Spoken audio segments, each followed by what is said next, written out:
Most stories do not start with a journalist. They start with people. Noticing when a river runs dry. Asking why a school is changing. Discovering something new next door. Curiosity is human. Your right to keep asking questions is at the heart of NPR's mission, and we are not going anywhere.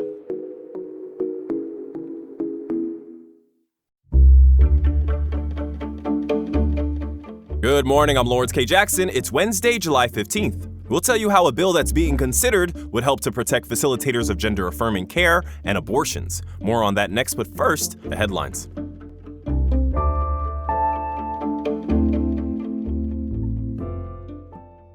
The Mexican consulate and a City Heights nonprofit have signed a 5-year memorandum of understanding to protect Mexican citizens. The City Heights Community Development Corporation, otherwise known as the CDC, has agreed to be there for what it calls immigration-related situations of vulnerability.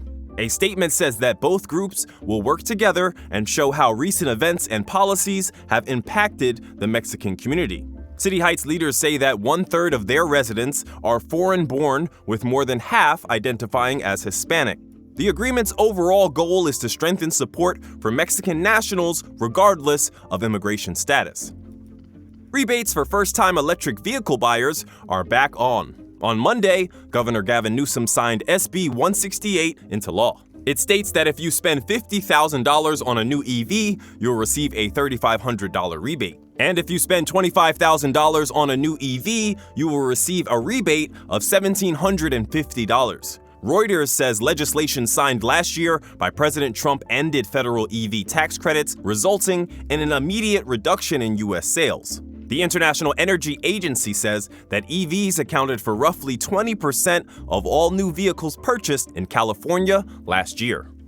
As the 2026 FIFA World Cup rolls along, a recent NPR poll says that many English-speaking Americans are listening to Spanish-language broadcasts like Telemundo. The poll says that 20% of Telemundo's total World Cup viewers primarily speak English. The Associated Press says census figures show that roughly half of all World Cup viewers in the United States have at some point watched a match in Spanish. The AP says that converted viewers mention other reasons like that iconic goal call during matches, the fact that Telemundo doesn't cut away to commercials during hydration breaks, and for some, the fact that a subscription to Peacock, which includes Telemundo, is cheaper than the competition, Fox 1. From KPBS, you're listening to San Diego News Now. Stay with me for more of the local news you need.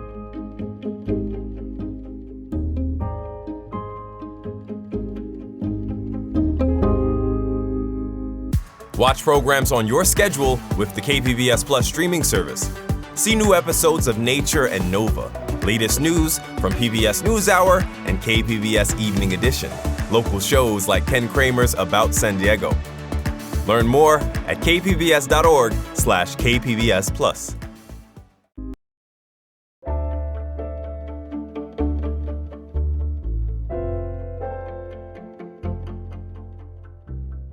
California is considering more protections for doctors and nurses who facilitate gender-affirming care and abortions using telehealth across state lines. Jackie Fortier with KFF Health News has the details.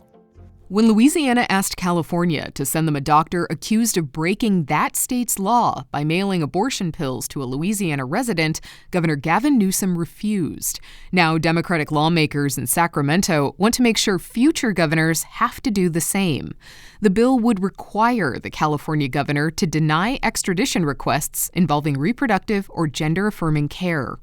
Amanda Barrow is a health law expert at UCLA. She says Newsom used an executive order to deny the extradition. An executive order which could be revoked by a governor who is anti-abortion or anti-gender affirming care just offers less protection than a legislatively enacted law. The issue has become part of the governor's race. At a June debate, Democrat Javier Becerra said if elected, he would not extradite the doctor. Absolutely no, and when I was AG, I protected reproductive rights here in California. But Republican Steve Hilton told KQED he would send the California doctor to Louisiana to face criminal charges. Louisiana is trying to uphold what its people voted for, and California is undermining it, and I don't think that's right. If convicted, doctors and nurses sent across state lines could face tens of thousands of dollars in fines and years in prison. It's scary. Camara Graham hopes the bill becomes law to protect health workers. She's an emergency room doctor in Sacramento. It's really conflicting and hard for us to weigh that concern of, will I get extradited and charged and potentially be taken away from my family? Or do I do the right thing for my patient? So far, 17 states and Washington, D.C. have shield legislation that protects health workers from extradition. That was Jackie Fortier with KFF Health News. As temperatures climb into the 90s in parts of San Diego County, health experts are urging people not to underestimate the risk of prolonged heat exposure. Health reporter Heidi DeMarco explains why recognizing the warning signs early could prevent a medical emergency. We don't have air conditioning in our house, so it is a bit difficult to cool down. So we seek out places like this library. Maureen McKenzie escaped the heat at San Diego's Central Library with her husband and grandson. It's important to keep the little one comfortable, keep us comfortable, keep us in a good mood. In San Diego County, there are nearly 80 cool zone locations where residents can cool off in air-conditioned spaces. Dr. Ian Neal is a physician at UC San Diego. He says every organ is involved in maintaining our internal temperature. The hotter outside it gets, the more our body has to work to maintain that normal internal heat. And when we start to undergo what's called heat stress, that can really start to increase how much our body is having to work to keep cool. Neil says he can affect everyone, but seniors, children, and those with pre-existing medical conditions are most vulnerable. Heidi DeMarco, KPBS News. A San Diego judge has rejected defamation claims filed against KPBS over prior reporting on a proposed data center in Imperial Valley. Public Matters reporter Jake Gatta has more. Last year, KPBS reported on a proposed data center project in Imperial County. That story said the data center would require 750,000 gallons of water per day for facility operations. Sebastian Rucci, the developer with a company called Imperial Valley Computer Manufacturing, took issue with this coverage. They called the stories a, quote, coordinated series of defamatory publications disseminated across multiple platforms in their complaint. But last Friday, Superior Court Judge Cynthia Freeland ruled in favor of KPBS. The plaintiffs argued the story was inaccurate because it didn't include their plan to use reclaimed water. Judge Freeland wrote that doesn't change the fact that the data center would require 750,000 gallons a day. In a statement, KPBS General Manager Deanna Mackey said, quote, we stand by our reporting and our newsroom's high journalistic standards. Rucci told KPBS he respectfully disagrees with the court's ruling and he plans to pursue further legal action. Jake Gatta, KPBS News.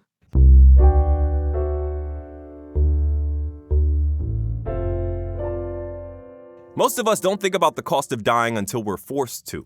As part of our Price of San Diego series, health reporter Heidi DeMarco explains why saying goodbye can cost thousands of dollars. This is the sound of one of life's hardest moments. And in San Diego, it can also be one of the most expensive. I spent time with the families. I helped them make all of these decisions that they have to make in one of the worst moments of their lives. Penny Wah is a death doula and a funeral arranger. And what I learned was that we are so uneducated on what death and dying can look like here in the U.S., and people are just making rash, urgent decisions. She says many families walk into a funeral home without knowing what their options are. We're all familiar with American burial, where the body's embalmed, we're placed into a casket, then that casket goes into a concrete vault.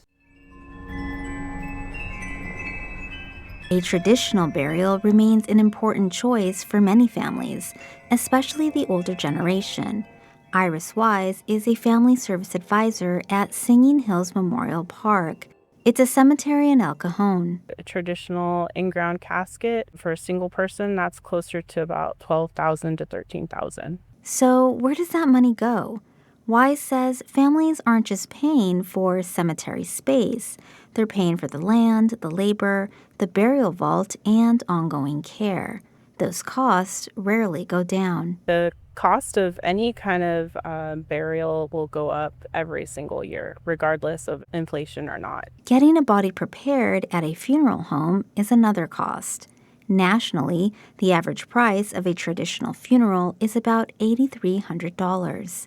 Wah says here in San Diego, it's often well over $10,000. Cemetery space can be really expensive here because we have beautiful views and beautiful landscape, and all of those carry a little bit of a higher price tag. And for families who aren't expecting that kind of bill, the decision about how to say goodbye can quickly become a decision about what they can afford. It can be a little sticker shock. And so what happens, unfortunately, is a lot of people just automatically opt for flame cremation. Flame cremation can start around $1,500. Savannah Turhan owns Orchid Cremations in Carlsbad. She says cremation is still the most popular option, but she's seen a growing interest in alternatives. So that younger generation coming up is definitely more environmentally conscious. They want more options. So that would be the perforated basket that the loved one would stay in, and the perforations allow that water to cycle. Among the newer options is water cremation.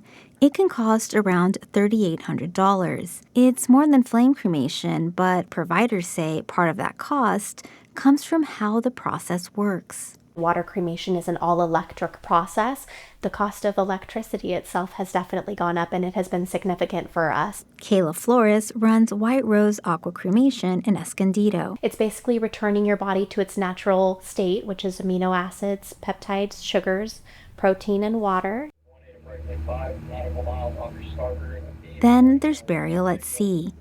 It can cost anywhere from $500 for an unattended ash scattering to about $6,000 for a full-body burial. Chris Anderson is owner of Water and Ash Burials. People get a sense of peace when they're out at the ocean that you might not get in a traditional cemetery setting. He says the price covers the boat and crew, the permits, flowers, and a memorial with the exact coordinates of where a loved one is laid to rest.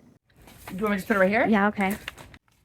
So instead of going into the ground, you go into like a chamber. Wah believes the burial choices people have will only continue to grow. So within about 3 months, this is what your body will turn into. Beginning next year, California will legalize another option, human composting. All of your fleshy material turns into soil. And then you take your bones, they take your bones. Wah holds a mound of soil in her hands, made from human remains. You can mix it with like Miracle-Gro and plant vegetables and flowers. For Wah, the goal isn't to convince families how they should say goodbye. It's to make sure they know they have choices. Heidi DeMarco, KPBS News. For more than a year, the Escondido Public Library was temporarily set up inside of an unconventional location, the North County Mall. Reporter Jake Aber says major renovations on its main site are almost complete. Truckloads of materials have been brought back to its downtown home ahead of its reopening next month. It's taking a little longer than expected, but the almost finished results are worth the wait. Escondido has brought its 45-year-old library into the modern era. Reno Landa is library director. He says the timeline was delayed a few months because they added on to the original plans with outside solar panels over the parking lot and made other changes inside. The initial grant only covered the scope of the first floor and critical building systems like HVAC, electrical, plumbing, restrooms. Because of good management and also bids that came in under our expectations, it freed up funds for extra work, especially here on the second floor and back of house. During construction, the library was temporarily set up in the nearby Mershops North County Mall to keep services running. Starting August 3rd, Landa says people will be able to use the updated building 7 days a week. Jacob Ayer, KPBS News. That's it for the podcast today. The podcast today was edited by Tracy Tong and hosted and produced by me, Lawrence K. Jackson. As always, you can find more San Diego news online at kpbs.org. Thanks for listening and have a great day.